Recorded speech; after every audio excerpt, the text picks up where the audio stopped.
Guitar Solo Countdown. Hey everybody, welcome to episode 13 of Jimmy Wolf's Guitar Solo Countdown.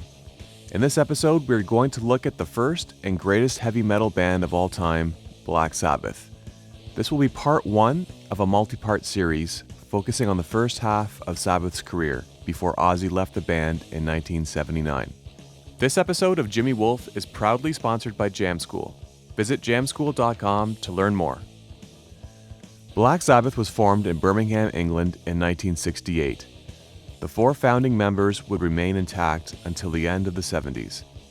Tony Iommi on guitar, Geezer Butler on bass, Bill Ward on drums, and Ozzy Osbourne on vocals.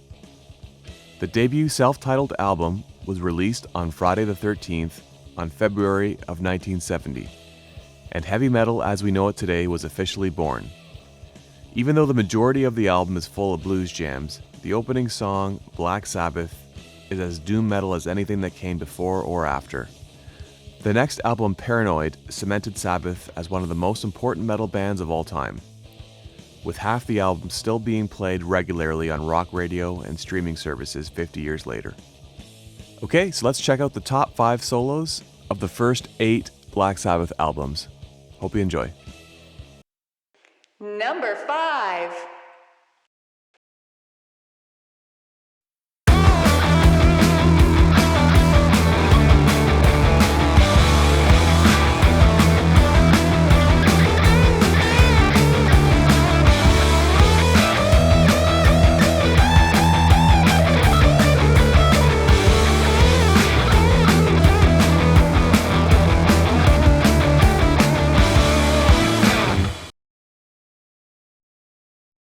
Number 4.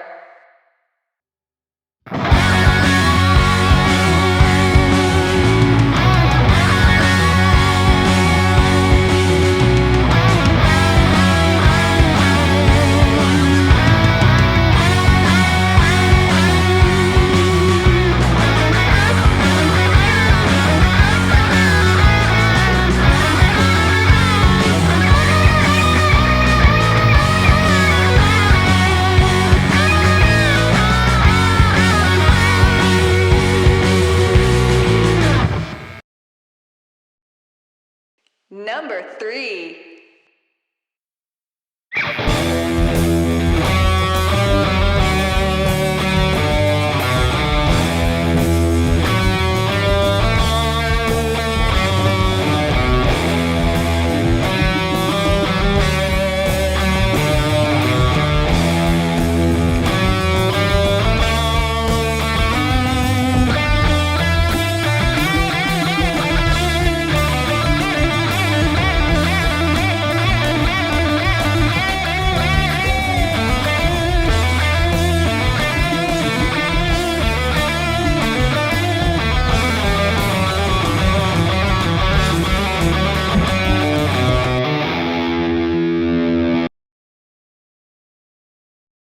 Number 2.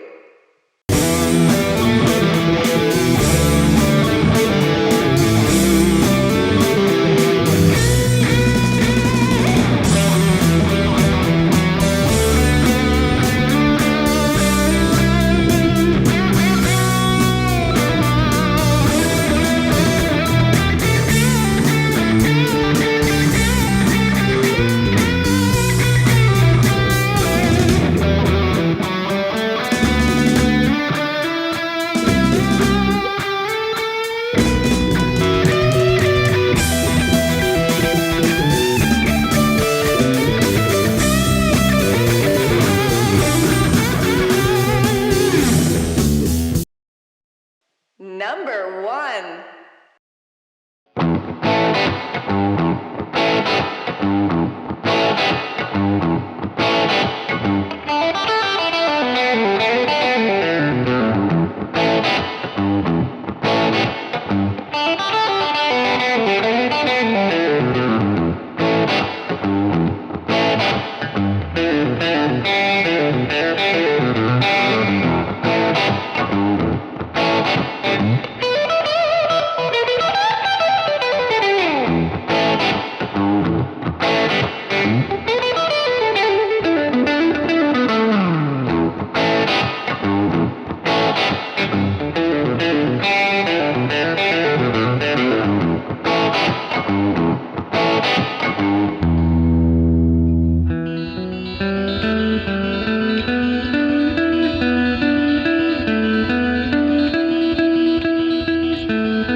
Okay, so Warning.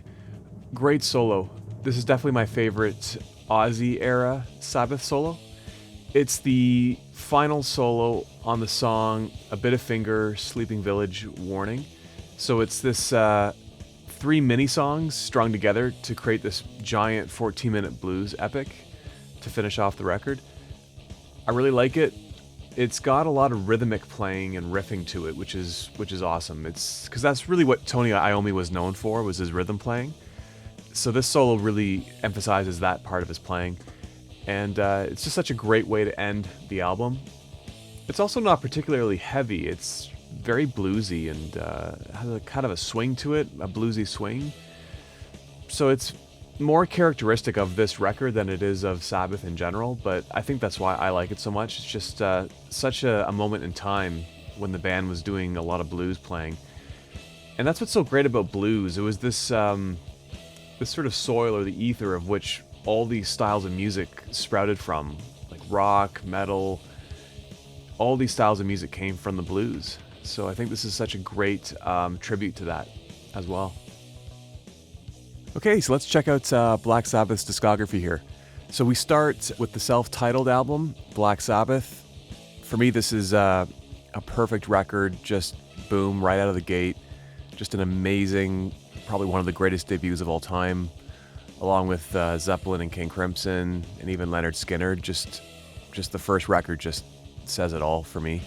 It's also a blues record as well, so there's quite a few blues jams here, which I completely love. There's maybe some Sabbath fans that find the blues gets a little tiring, but I absolutely love it.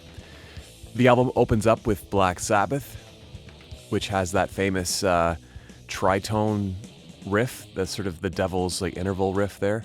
It's pretty funny that the song is called Black Sabbath from the album Black Sabbath, and the band is called Black Sabbath. So back in the day when you saw this song on MTV, it would say Black Sabbath, Black Sabbath, Black Sabbath. So that was pretty funny. The Wizard is probably the most well-known song off this record. I even heard this song on the new Cruella de Vil movie. So this song is still being used today. And then after The Wizard, it gets fairly bluesy and jammy, but it's still fantastic. Some of the song titles are a little confusing though. I mean, if you look at track 3, it's Wasp / Behind the Wall of Sleep / basically like a bass / NIB. So it's very confusing. It's like, what part of the song am I listening to now? It's sort of like the prog rock way of having these really long, drawn-out songs. And yeah, I absolutely love the album cover. I think the album cover is just sinister, but it's beautiful. It's probably one of my favorite album covers of all time. So yeah, perfect album. Okay, now we move on to Paranoid. This album is what made the band legends. I mean, everybody on Earth has probably heard Paranoid. They've heard Iron Man. You know, these riffs are, along with Smoke on the Water, they're kind of guitar teaching staples for beginner students. Yeah, so this album kind of gets rid of a lot of the blues jams that were on the first album, and the songs are more songy now. They're shorter songs, and this is definitely sounding more metal, more traditional metal, and you could probably say that this album as a whole is the first major metal record.